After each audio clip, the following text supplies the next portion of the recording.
ang iyong pangalan, Panginoon, sa buhay ni Pastor Ronald. Napakabuti po ninyo sa napakahabang mga taon ng kanyang paglilingkod. Sa biyaya po ninyo, siya po'y nagpapatuloy. At ngayon pa lang, pwede na namin sabihin, well done, good and faithful, dahil siya nagpatuloy. Naging tapat siya kahit may mga pagkukulang, may mga kahinaan, may mga kulang na mga resources. Naging tapat siya at ngayon ay naglilingkod pa rin siya sa inyo. Maraming mga sakit, maraming mga problema, pagsubok, pero nalampasan po niya lahat, Panginoon. Kaya, Lord, dagdagan pa ninyo ang mga biyaya nito habang siya ay papunta, O God, sa 60 pataas ng kanyang edad. Nangangailangan siya ng mas malakas na pangangatawan. Biyayaan po nito siya, physically, Panginoon, higit pang kalakasang physical. At dalangin po maging kanyang kaisipan. God, gawin mo pa mas matalas pa kaysa dati, Panginoon. Dahil mas kailangan niya ngayon ang katalinuhan dahil sa dami ng mga tao, mga manggagawa at mga gawain na kanyang pinangungunahan. Biyayaan po nito siya ng wisdom na galing sa inyo. Aming hinihiling, ibaba mo ang karunungan, kahusayan sa kanya, Panginoon, upang lalo niyang mapangunahan ang lahat ng mga gawain pinagkatiwala mo sa kanya. We pray also, God, ang kanyang buong pamilya ay maging kabalikat niya, ang kanyang mga kapwa-pastor dito, ang kanyang mga kamanggagawa, mga leaders ng mga simbahan, aming dalangin.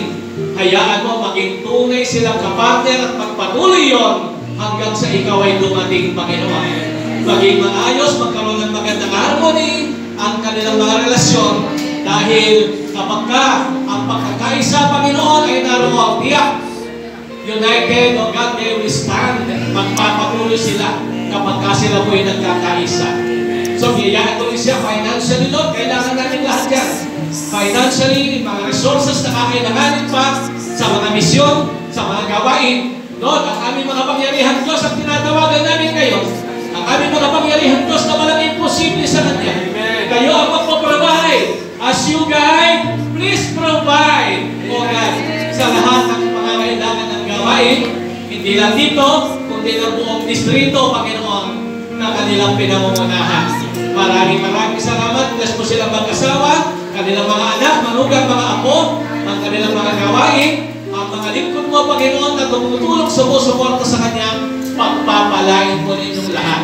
At lagi mo siyang samahan, i-anoint, Lord, bawat lalabas sa kanyang bibig, may anointing at mayroong, Lord, biyaya ng kagalingan, encouragement, kalakasan, at gamitin po ninyo siya mightily.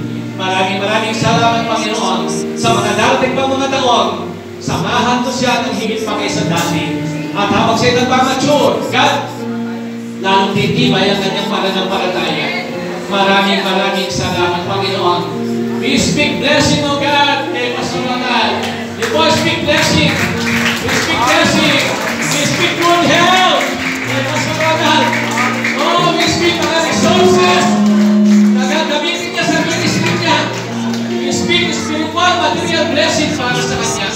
Maraming salamat at higit sa lahat, ang kapangyarihan ng banal na Espiritu ay manatiling sumasama, O God. Bawat kanyang ipag-pray, O God, ay tugunin mo mga prayers. Bawat paglilingkod na gagawin niya, padalhin mo ang anointing in Jesus' mighty name. Maraming salamat po, Panginoon. Ang kanilang kailangan niya na hindi namin nabanggit. God, ikaw ang higit na nakakaalam. We pray, provide lahat ng kailangan ng aming kapatid na lingkod mo ito. Ikaw provide po ninyo lahat.